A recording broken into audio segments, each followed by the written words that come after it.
Okay. All I was trying to say in the previous thing, and we first looked at a discrepancy in the genealogies. But regardless how you solve the discrepancy between the genealogies, if you believe that Jesus is the Son of God, he cannot be the son of Joseph, and therefore he cannot be a descendant of a monarchy. Amen. That's all I was trying to say about that.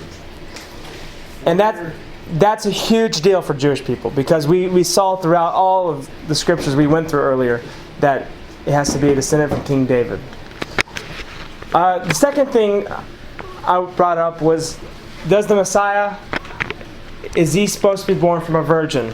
I think that was pretty clear that there's no Messianic prophecy in the Hebrew Scriptures that gives any hint that the Messiah is supposed to be born of a virgin, and the verse used to bring forth that the Messiah is supposed to be born of a virgin in context is not talking about the Messiah. That's what I was trying to say about that. Right. The book of Matthew continues on in Matthew chapter 2, and it brings forth another prophecy that the Messiah supposedly had to fulfill. It said he had to go down to Egypt. Matthew chapter 2, verse 13 through 15. Now when they had gone, behold, an angel of the Lord appeared to Joseph in a dream and said, "Get up, take the child, Jesus, and his mother, and flee to Egypt, and remain there until I tell you. For Herod is going to search for the child to destroy him." So Joseph got up and took the child and his mother while it was still night, and left for Egypt. He remained there until the death of Herod. This was to fulfill what had been spoken through the Lord by the prophet, "Out of Egypt I called my son."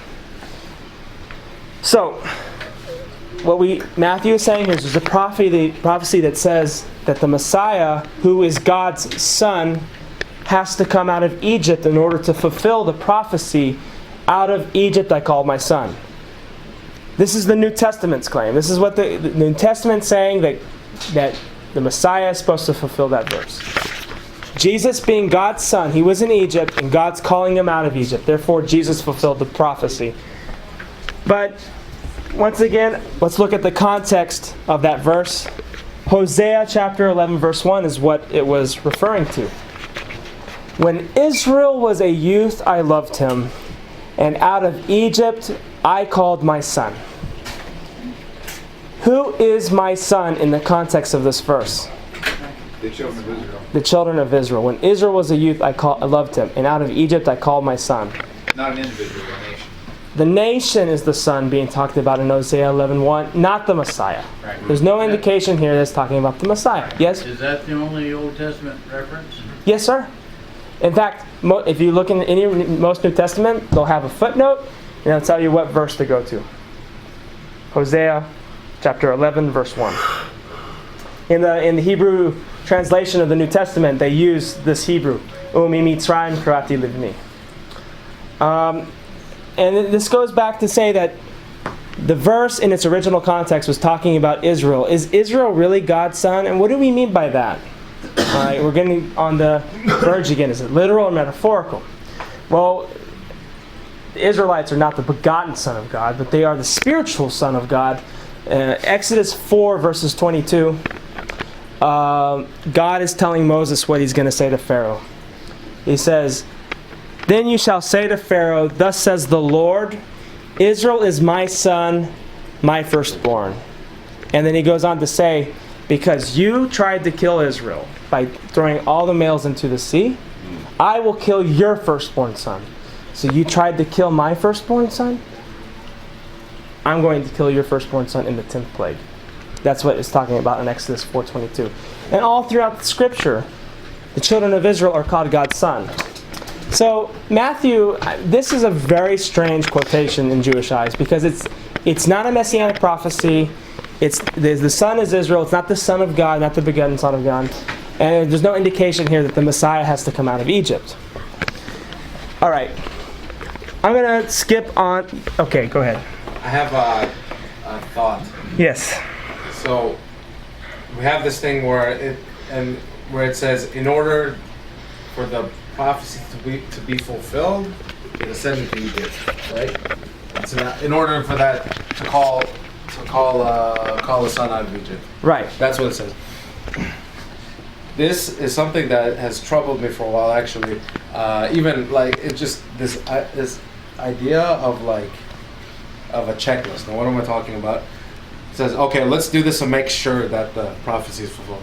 Then there's the part where he's on a donkey, right? Let's talk about that next. Yeah, okay, well, I'll give this one. I'm probably not explaining anything, but it seems to me as if like, hey, bring a donkey over here so we can fulfill this prophecy real quick. Hey, 30 shekels, bring this 30 shekels over here so we can fulfill that prophecy real quick. You know, like a checklist. Right, I understand, yeah. Or you mean So- like he was pre-thinking it? I thought Me- it even meaning- says, because prophecy says, go get this donkey. Right, so let's bring the donkey, hurry up so we can... You're saying a self-fulfilling prophecy. Yeah. that's- Right. Because he knew Let's that orchestrate this. Let's he make knew sure the prophecy. that the prophecy is fulfilled. So let's bring the donkey, hurry up, bring a good one, you know. And so that's just my impression. There's no like, Bring no warning. there's no like theological explanation to it. It just seems kind of superficial is what I mean. I understand. All right, I'm going to skip to Matthew chapter 21. We're continuing our study of the book of Matthew on Palm Sunday. This is when Jesus is coming to Jerusalem a week before his crucifixion. Let's read the story. When they had approached Jerusalem and had come to Bethphage, I don't know how to pronounce that, at the Mount of Olives, then Jesus sent 2 disciples, saying to them, "Go into the village opposite you, and immediately you will find a donkey there tied to a colt. Untie them and bring them to me. If anybody says anything to you, you shall say, 'The Lord has need of them,' and immediately he will send them." This took place to fulfill that phrase that Matthew is infamous for. What was spoken through the prophet, "Say to the daughter of Zion, behold, your king is coming to you, gentle and mounted on a donkey, even on a colt, the foal of a beast of burden." Huh? A foal. Thank you. guys. English is my first language that I completely forgot because I studied Hebrew. So, foal. Thank you. Well, Foal. you remember the beast of burden. Yeah, beast of burden. That'll work. The disciples went and did just as Jesus had instructed them, and brought the donkey and the colt, and laid their coats on them, and he sat on the coats. Meaning, this is not normally what you see in a picture in like a Bible of Jesus riding just one donkey. According to the book of Matthew, Jesus was riding 2 donkeys side by side. Or in some interpretation, he was riding a horse and a donkey side by side, riding with both. Saddled both of them? Yeah. It's like Yeah. Ben-Hur go on top of the horse. Oh, yeah. Oh, really? He's on like 2 horses or something? Yeah. I hadn't seen that. In the Gladiator. Now, in the book of Luke, Jesus is only riding 1 donkey. But Matthew is having Jesus in his account of the story riding 2 donkeys. So we have a testimony problem again now. No matching testimonies. Not necessarily, because if I told you there are 3 people in this room, am I lying to you? No. Depends on your Is that me? context. There are 3 people in this room, but there's actually 10 people in Depends this on your room. context for the rest of what you have to say. So, because Luke says he was riding a donkey, yeah, he was riding 1 donkey, but Matthew's saying, yeah, he was also riding another donkey. But yes, you're right. There is a conflict of Right. accounts there. Not necessarily mutually exclusive. Right. I'm just being fair. I have to be No, fair. you have to. So say to the daughter, so they're quoting him, and this is see, Matthew does quote some Messianic passages, but the way he interprets them is silly sometimes. Say to the daughter of Zion, behold, your king is coming to you, the king Messiah, gentle and mounted on a donkey. Why is he mounted on a donkey? A donkey is not a glorious thing. It's humility. He's on like nothing special. Right? How proud can you get out of that? That's why he's not riding on a horse. Allenby, who conquered Jerusalem, right before he got up to the gate of Jerusalem, he got off his horse and walked in with the horse because he didn't want people to think he was the Messiah. This happened a couple hundred years ago. Right. But Matthew says, oh, gentle and mounted on a donkey, even on a colt. So he's saying there's a donkey and a colt. That means that this king is riding both of them. And therefore he has Jesus riding 2 animals. So from like an objective point of view, it seems that like Matthew is writing the gospel to fit the prophecy, even though a person, when you understand Hebrew literature, repeats the same thing twice, only as a poetic thing. Here's the full context of Zechariah 9:9, the verse in which Matthew is quoting. Rejoice greatly, daughter of Zion. Shout, O daughter of Jerusalem. So there you see the same parallel. Rejoice greatly. A. B. Daughter of Zion. A. Shout. Just like rejoice greatly. B. O daughter of Jerusalem. There is no difference between the daughter of Zion and daughter of Jerusalem. Right, it's the same thing, right? Okay. So the same thing here. He's riding on a donkey, an ass, the foal of a she-ass. Okay, so it's just saying it's the same donkey. The same donkey. It's It's just, not, And that's just how Hebrew literature works. exchange is the same idea. Right. But Matthew says, no, it's a Messianic prophecy that the Messiah had to ride 2 yeah. donkeys.